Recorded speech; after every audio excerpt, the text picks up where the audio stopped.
只需一个测试，再加自测肺功能。通不过这个测试，怎么样呢？估计您这个肺就有点状况了。一位肺病患者如何死里逃生？原来的病灶都消失了。我就是没吃任何西药，也没做什么手术，完全就是吃的中药。一个千古名方，既能治又能防。遵守了好几天好几夜，形成的这么一个基础方。14秒的一手方子。记忆国医正在播出。国医名师大医精诚，欢迎收看《记忆国医》节目。那么今天这期节目跟一个测试有关。如果您要能通过这个测试，说明您这个肺很有活力，肺功能良好。但是如果通不过这个测试，怎么样呢？估计您这个肺就有点状况了。看看，今天您看一上来，咱是先有这个小测验。您这个小测验实际上刚才我也听说了，其实就是吹蜡烛这不是测试别人，就是请李然年富力强嘛，身体力壮，要测试测试我。这个呀，我肯定能通过考验，因为您没听他们说吗？外面都传开了，说我特能吹。那我们拭目以待，咱们试一试啊！来，要跟他保持一定距离，大概5厘米。5厘米，50厘米我50厘米，那这不叫事儿啊！您还甭说半米了，就是半公里，咱们都没问题。运口气吧，这就要开始吹啊！来，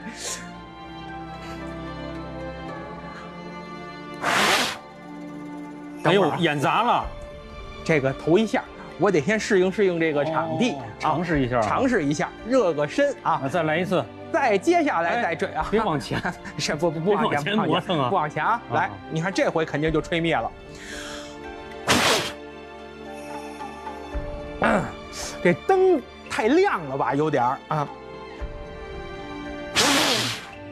得了，李然老师，这个我吹不灭，您也不灭。要不我来试试？您试试，我试试啊！谁都吹不灭，您这个可能是藏着功夫呢，没使出来。这个挺是，你这刚才是不是逗我们呢？这一口痰是谁呀？你是不是啐口吐米给啐灭了呀？李然老师，看来你这个肺估计是有点状况了。我这不能相信这说法。别着急，我们今天这期节目就是教给大家如何调理好您的肺。我们请来了一位专家老师，叫王雪晶老师，有请。欢迎王老师啊！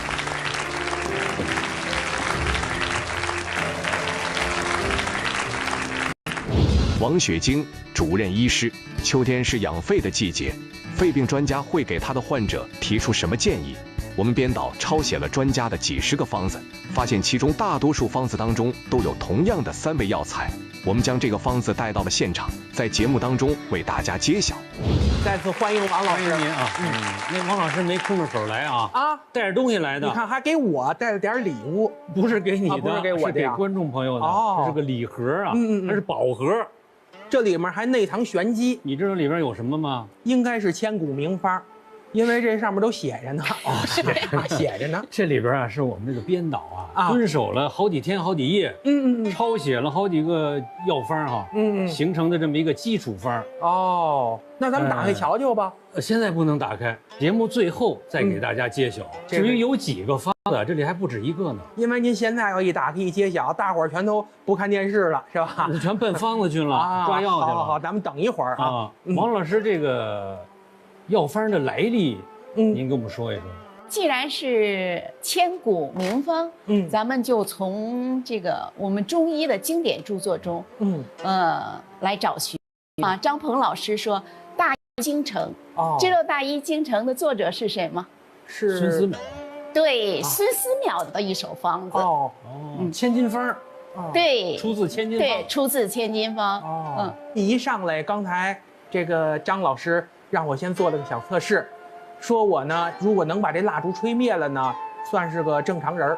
说如果要是吹不灭呢，大概可能就有点不正常。是不是肺有点那个缺了点东西，缺点东西，肺里缺东西了，缺俩肺叶儿，肺里的气不够了。哦，我们吹这一口气测的目的是测肺活量。那么我们现在不是没有机器嘛，我们就选了这么一个小测试，最简单。最简易，每个人都能做，都能自我测试的这样一个方法。在家里要是做测试的话，它应该是个怎么个距离？这个有没有一个标准呢？公认的一个距离就是人的嘴距离这个蜡烛50厘米。然后我们要掌握这样几个技巧。那么在吹之前，一定要先把肺里的气吐干净。我们叫呼气沫。呼气沫。干净以后，深吸一口气，气沉丹田。对，这时候吸满以后，屏住气，集中精力，以最大的速度，最大的力量，呼出去这口气。吐的一下。对。原来你这个不是肺的问题，那我这是问题。哎，您老是这么给我，原来李然身体好的时候啊。这都不算什么，现在啊，现在也还行啊。这话说的不是原来好的时候，是不是下降了？现在也还行，主要可能就是刚才呀方法不太正确。我打小啊好像就是吹蜡烛就不是特别擅长啊。您看吹这个，小时候过生日吹那个蜡烛生日蛋糕，那蜡烛也吹不灭，我好像也不是说一口气就能给全吹灭了。但是呢，我吹气球吹得好。那会儿呢，不是都玩那个欢乐球吗？他们拿那气揣子打，他们俩人的气揣子都打不过我一人吹，所以我比顶俩气揣子。你那吹牛行也不必这么比喻啊，吹牛也行吧？吹牛更擅长一些啊。所以呢，可能他这个术业有专攻，我好像是吹气球更好点。但是我想说的是，大伙儿如果在家真的拿这个蜡烛做测试的话，小心点儿，因为刚才啊我努着劲吹了这么2、3次，头就觉得有点晕，是吧？这就是刚才您说的，有能给吹晕过去。你吹不灭，就老吹，我非要跟李然似的，我非要证明给你们看，不必要。那么咱们吹个2、3次、3、4次就可以了。2、3次都没吹灭呢，就挂号瞧病去就行了。回头我再试一试。可以。这个肺功能下降有个医学名词哈，对，肺痿。这个肺痿呢是一个中医的一个病名，谁起的呢？是医圣张仲景。张仲景在他的《金匮要略》有这么记载了这么一个病，叫肺痿。这个痿是不是萎缩的那个痿啊？它是和萎缩的萎通假，古汉语中是通假的。明白。萎缩的萎呢是草字头，从字面上我们就可以看出，第一个肺痿的病的特点是什么？是肺的功能下降了。我们叫衰弱不用。就使用起来费劲了。您比方说原来吧，咱们说这个爬楼，一口气上6楼，气不长出，面不改色。现在呢，刚走到1层半，这就是长吁短叹，这就不行了，就得在这歇会儿了。这大概是不是就表现出来这种症状呢？对，为了呀让大家伙儿啊更直观的能看明白什么叫肺痿，咱们这儿呢有2个小道具，给大伙儿呢咱们一目了然的说一下这个情况。您比方说哈，这个呢是一个干的银耳，我想呢这大概呢就应该是您说的这个肺痿的情况。你看它比较干，也比较脆，基本上呢就是摁就碎啊，干硬小。最重要的是它没有弹性，没弹性啊，它没有什么这个延展性啊、伸缩性了哈。这个就应该是一个健康的一个肺。咱们这是打比方嘛，您看它呢看起来哈也比较莹润。二一个来讲呢，您看拿手这么一摁呀，它也是有这种弹性的啊，这种延展性啊、伸缩性啊，它都是有的。这应该是呼吸比较畅通的。像这个可能就是喘气儿比较费劲了哈，可能吹蜡烛就费点劲了。您别老提这个呀，我那主要是方法不对呀啊。咱们导演哈很具象的让咱们看看什么叫干，什么叫润，这还是挺形象的。对，其实呢，他俩在泡发之前，原来的体积差不多。现在一泡发呢就这么大。是吧？对，就体积一下比它增加了一倍还要多所以这就是它第一没有弹性，第二由于它干，所以它就体积缩小了。再有一个硬，咱们用它来说明咱们间质性肺疾病肺组织的特点。那么我们肺痿呢，主要是肺的弹性下降了。肺的弹性下降以后呢，才造成的肺活量的下降。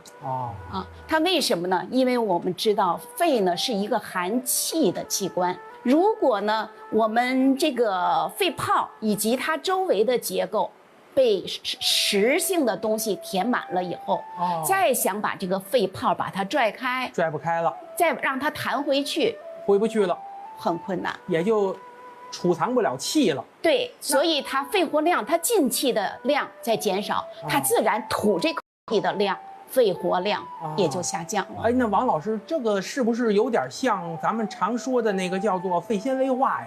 对，这是它间质性肺疾病的其中一个表现。还有另外一种表现就是间质性肺炎的表现。我们在 CT 片子上看到的都是一片的发白。哦。大白肺是不是说的就是这个呀？真聪明如果这个一片一片的发白，面积在占全肺的面积比较大的情况下，我们临床大夫俗称白了李然那个病人白了。现在流传到社会上就叫大白肺。一说大白肺，病人就很自然而然的就能接受。头2年要一听说这个大白肺，那都吓得不得了，觉得可能也就时日无多了。但实际上，好像大白肺，如果你及时的医治，它是可以可逆的，可以恢复回来的，是吧？对。所以大伙儿也不必说一听大白肺就是特别的紧张。对。但是也不能不重视。对，因为大白肺本身就预示着很重并且它很危险，并且进展。这个病呢，它的特点是进展性，就是它。得了以后，你发现以后，它不是就停在这一个水平了。如果你不及时治疗，它自己在逐渐的进展，越进展越重，越进展越重，而且还速度越来越快。对，那么这个白肺呢，它首先出现的症状，我们叫呼吸困难这是一个。再有一个呢，就是呼吸衰竭。呼吸衰竭的指标是什么？就是血氧饱和度的下降。血氧饱和度大约要低于90%的话，我们就诊断它是一个呼吸衰竭了。因为90%以下的血氧，各大脏器都会有影响了。营养不够了，心脏不给你好好跳，大脑也不好好工作了，也开始犯迷糊了。明白。这就如同是这个本来是应该加95号汽油的车，现在呢您给人喝90号汽油了，那它各个部件肯定都不好好工作呀，都不给力。我看呀，这不是家家户户那一段时间都买这个血氧的测量仪器嘛？对，这个血氧其实是97%，这都不行了，是吧？好像血氧必须得是达到100%或90%。有的说我这97%，这不是也差的不多吗？实际上这也不行了，有这说法吗？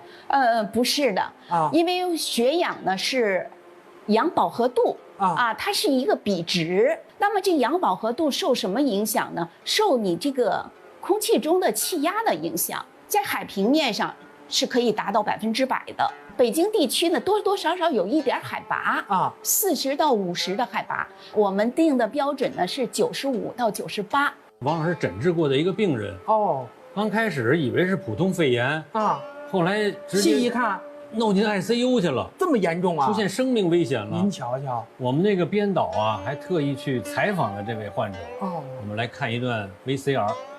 王阿姨今年75岁，在2年之前患上了一种疾病，开始她仅仅以为是一场严重的感冒，头也抬不起来，咳嗽，发烧，嗓子就特别干。烧退了以后，我浑身无力，走路就是大概50米我就走不动了。等我腿迈不开，就恨不得就是推个车呀，或者是扶着一下慢慢走。走一面过马路吧，走到中间的时候我就要歇一会儿，为什么呢？因为我觉得特别累。再一个就是我那个喘不上气儿，你像那个就坐到这儿就这样，老觉得气上不来。我们判断还是一个病毒感染的急性期嘛，并且是一个比较严重的2肺多叶的病毒性肺炎，同时呢伴有了呼吸衰竭。面对这场突如其来的疾病，阿姨的家人已经做好了最坏的打算。当时家人是担心的，因为都告诉我那个我已经很严重了，什么都有白肺的那个情况了，是吧？后来呢，他们就给我家人说，你们要做好思想准备，他这个病嘛，就将来就说就治，我在我们医院治，他也不一定能自理，他就这样了，他就不能动，一动就喘，包括日常生活什么呢？比如吃饭、上卫生间，等等这些都不可以自己做了。当时是很灰心的。那么这位患者当时的情况究竟是什么样的呢？我们来看一段大屏幕。当时的 CT 片呢，就显示了这个病人是两肺多个肺叶全都出现了严重的这个一片一片的影子，整个都晕散开了。对，然后下肺呢尤其严重，再有加上病人的血氧饱和度的下降，那么我们就给他诊断一个重症的肺炎呼吸衰竭。呵，就是这么危重的病哈，一开始就是好像感觉是上呼吸道感染，也就是咳嗽、呼吸困难，后来急转直下，就出现了可怕的症状。具体有哪些症状呢？再给我们强调一下。它最具有标志性的这个症状就是我们说的冻喘那么也叫劳力性的呼吸。什么是劳力呢？卖力气了。卖力气不是说你去扛麻袋才叫卖力气，比如说我们这个上一层楼是卖力气了，走平路也是卖力气了，使不了劲儿的这人。对，那么你在室内吃饭、去卫生间，这都叫劳动了。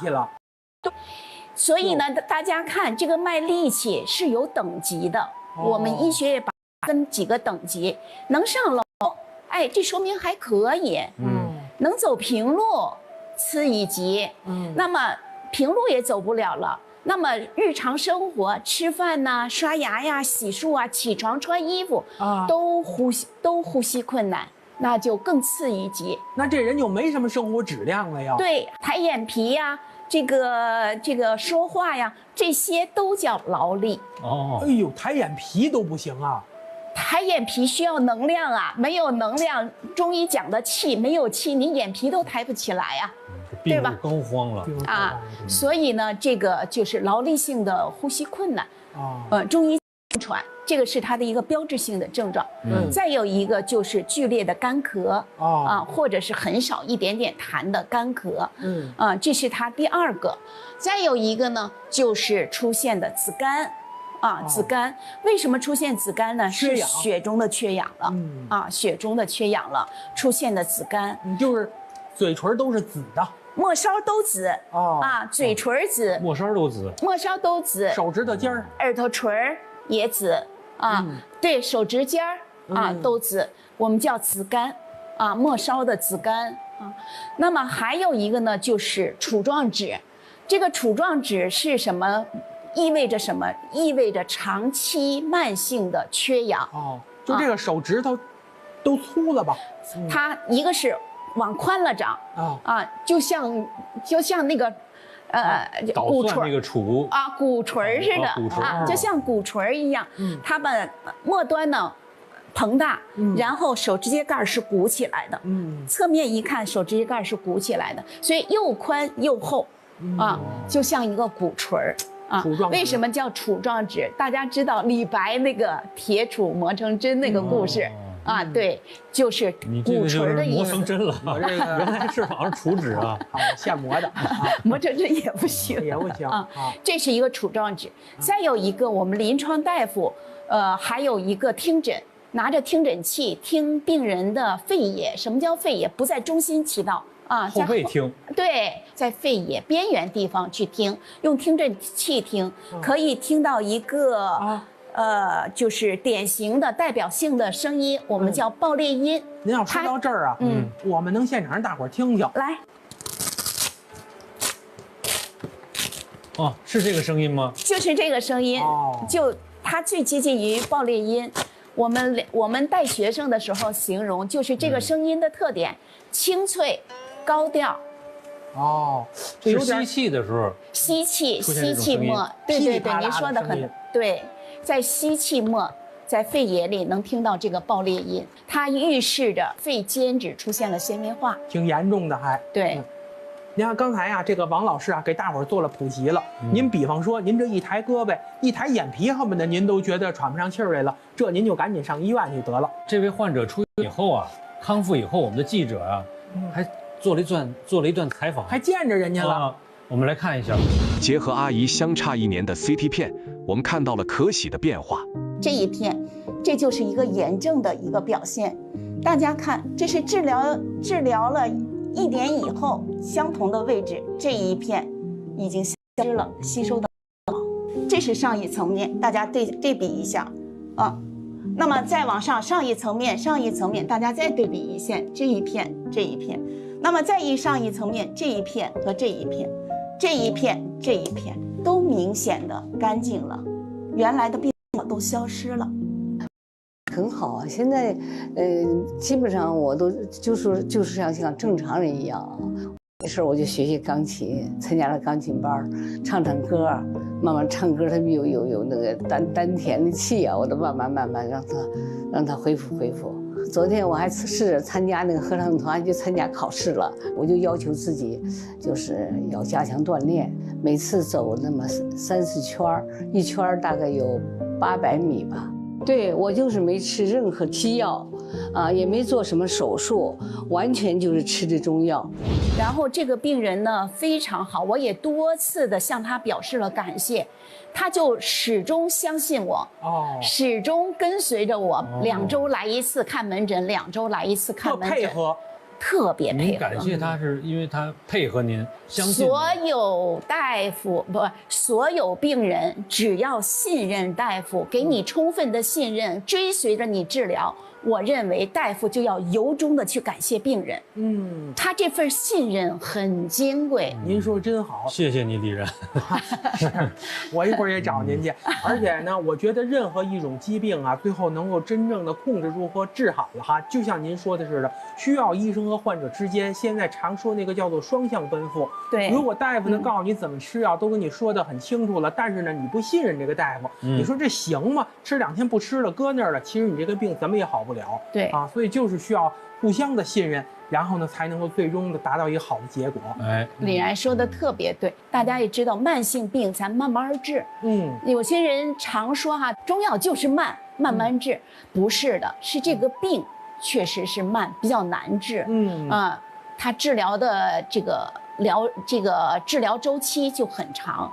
如果病人充分信任你，能给你充分的时间来去治疗的话，效果还是挺好的。原来我也听那个医生说过那话，我觉得都特别感人啊。大夫说叫做生死相托，全力以赴啊，就是你信任我，你信任我这个大夫，我就100%的把我所有的这些个能力都用在你身上啊。对，你说的很对，是，大夫实际上是很真心的，妙手仁心啊。对，王老师那个病人啊，最后康复了，可喜可贺。您瞧瞧，其实都是王老师，你看带来这个宝盒里边这个药方起了重要作用了。对，咱什么时候能揭晓这个药方看看呀？不要着急，咱们呢节目最后给观众揭晓，好吧？那就说这个知道是肺痿了哈，怎么才能通过什么方式能查出来呢？确诊它啊，最重要的啊就是我们的胸部 CT 我们原来不是都是做 X 光吗？我记得对 ，X 光呢，现在呢在呼吸科呢已经远远不够了不够用了。小病拿它照着还行，像这个这么严重了，都爆裂音了，您在胸片估计不行了。那么胸片和这个 CT 有什么差别呢？我们为什么喜欢用 CT 呢？因为呢，这个肺间质性的病变呀，都在细微之处所以它那个我们要看细节。要看细节呢，胸片是什么道理呢？我们这么厚的胸廓，一束这个 X 光过去以后，把这么厚的胸廓压成一张片子，压成一张片子以后呢，那么前边的胸廓里的前边的结构和后边有什么结构重叠在一起了，很难看到细节，不得看了，除非肺间质性肺疾病已经到最后期，咱们说已经广泛的这个出现比较严重的病变了，那我看一眼，看出来了。明白。但是在开始的时候，想看细节的时候，胸片明显的就不行了。那还是早一点看清楚了，更有利于治疗啊。对呀，所以呢，那么在早期呢，我们一定要选择做胸部 CT 啊。我说一下这个 CT 是怎么来的，用电子计算机技术把人的肺一片一片一片切出来的。可以横着切，可以竖着切，还可以前后切。3个方向都可以切。那么切的厚度呢，还可以人为掌握。比如说最薄的，我们现在能切到0.6个毫米。这样呢，你哪儿有什么问题，全都一目了然。是。那这个肺痿啊，是不是不可逆的？也就像人老了不能返老还童一样，还能恢复如初不能？肺痿呢是比较难治的一个病。我们在所有的这个文献中古典的文献中，统一各个医家都认识到难治，不好治。再有一个呢，存活率不高。哎呦，有生命危险。对。生命危险，它治不好还逐渐进展。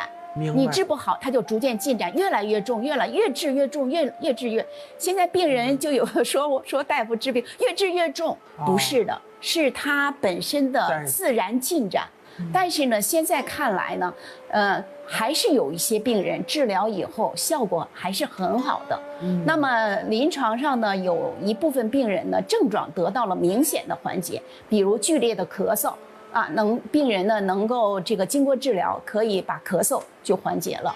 那么呼吸困难也能得到缓解，有一些这个呼吸衰竭，也就血氧饱和度下降也能改善。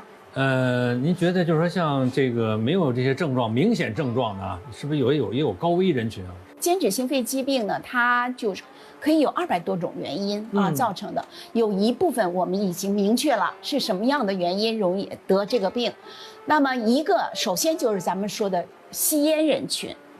吸烟人群，这是一大块吸烟人群，为什么知道它是吸烟呢？那么是吸烟引起的呢？我们这些病人呢，如果允许的话，我们都给他穿一下，穿出来以后呢，我们在显微镜底下看病理，里边全都是烟草的碳末。所以那就铁定了你是吸烟造成的。再有一个人群呢，就是我们叫职业暴露，交警同志，粉尘是吧？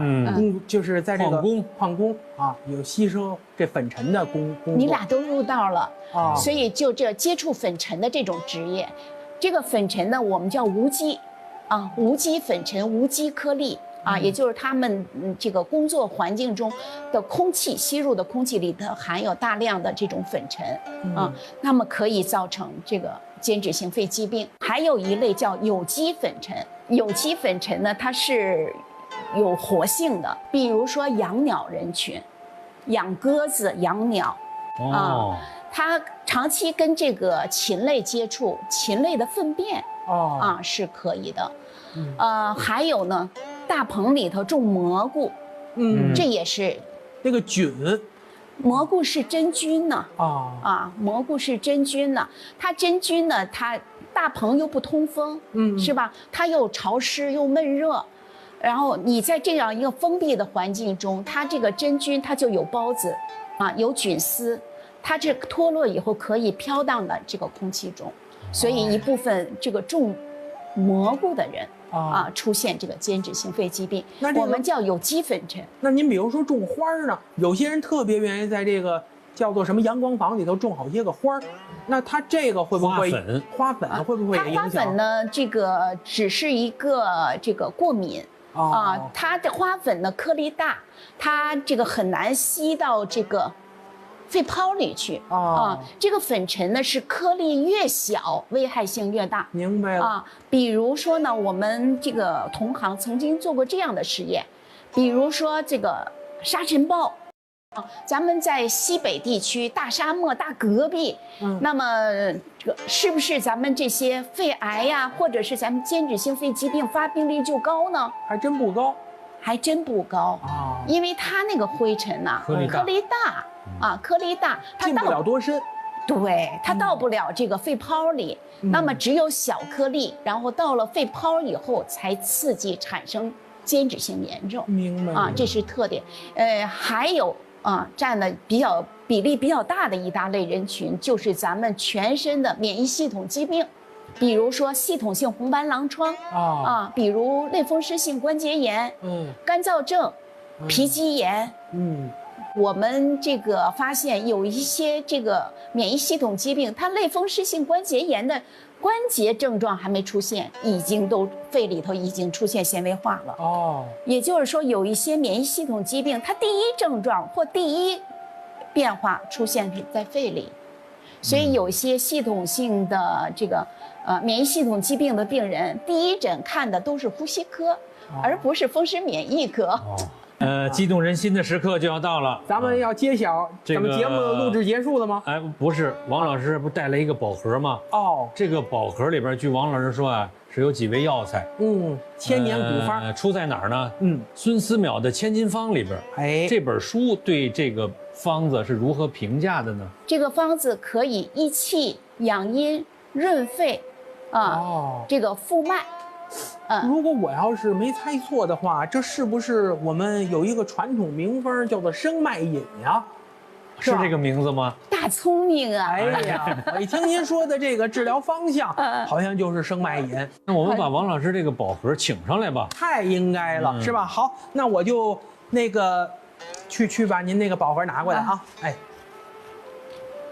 我这个是不是还有点仪式感啊？王老师。小心翼翼，小心翼翼的您来给大伙揭晓吧。好刚才李然已经猜到了哈，是生脉饮。生脉饮呢就3味药，它很简单，它组方呢很简单，但是呢它的效果不简单。头一盒里就应该是人参切片。人参，看一看，看了，可以尝一尝，搁嘴里含一片，这个真是大补元气。过去说有的人呀，马上就要不行了，这先生来了，赶紧给这个舌头根底下搁个人参，一会儿这人就能缓上来，吊着气，吊着气。老人所说的吊着气这个是这个君药，君药。这个第2盒里是麦冬是吧？麦冬，咱们大家不陌生是吧？很多人跟大葡萄干似的。对，跟葡萄干似的。这是麦冬，麦冬的作用呢是滋阴的它是滋阴的、润肺的它入肺经，它来润肺。那么一个补气、大补元气，一个滋阴润肺，2个相得益彰也平衡着呢。对，那么这个大家可能稍微的陌生一点李然考验你的时刻到了，你尝尝，可以尝的。这是什么？这是你吃吧，我不会害你的。这地黄吧？你尝尝，什么味道？挺酸的，甜酸酸甜吧？这叫五味子。五味子我听说过。这五味子它是酸味的。它酸味呢，它可以收敛，酸甘敛阴。对对，你看酸酸甘敛阴。我个人呢比较喜欢用这个方子，特别是面对肺痿的病人的时候，因为他正对他的症状，这个病人气不够肺气虚肺气虚，这个我们刚才也说了，肺呢又这个弹性不好弹性不好，那么我们用润的。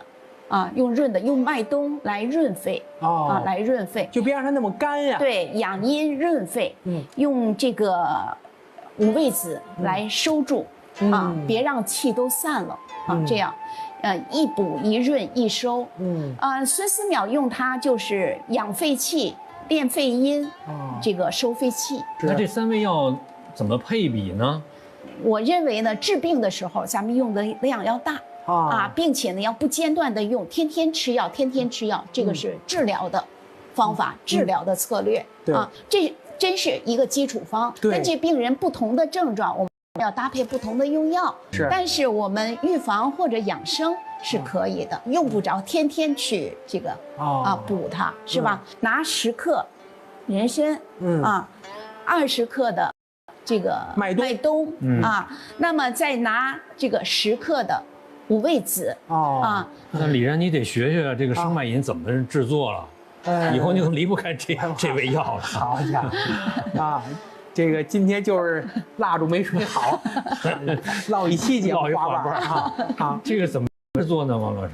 就像咱们正常煎药一样煎煎呢可以煎2次，也可以煎1次以后倒出来以后再煎1次。如果觉得因为咱们的人参嘛，它这个比较金贵一些，就多煮一遍，这样的怕有效成分呢别这个物尽其用，可以用2次。可以用对，用2次、用3次煮，煮完了以后呢，可以3次兑在一起，兑在一起。那么每周吃这1副就可以了这1副你可以分2天吃、3天吃，就可以。是我本周的那1副吗？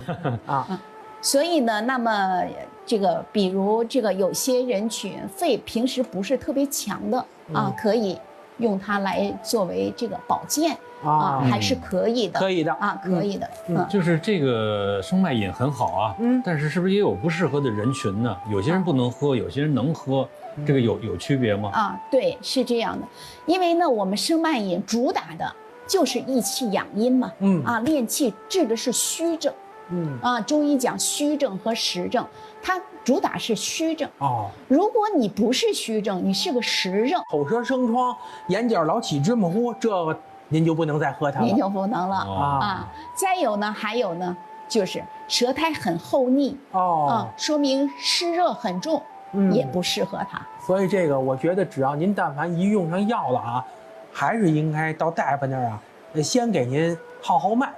大概对自个儿身体有一个了解，您回来再用这些小方子，其实我觉得会更好效果。你说的很对。王老师，俗话说这个春养肝夏养心，秋养肺，冬养肾，是吧？那现在马上秋季了我们是不是得揭晓第2个药方了？对，好。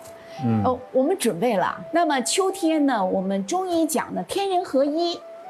在秋天呢，主打之气是燥，所以呢，秋天是以燥为主气的，也就是说，逐渐进入秋天以后，那么燥气越来越重，燥大家都知道，就干燥嘛，就干燥。今儿这个录节目之前呀，这不是都要求化妆吗？这个给我化妆那同事还说呢，说你看这真准，这一立秋完了之后，这脸上马上就开始觉得干了没错，你体会了吗？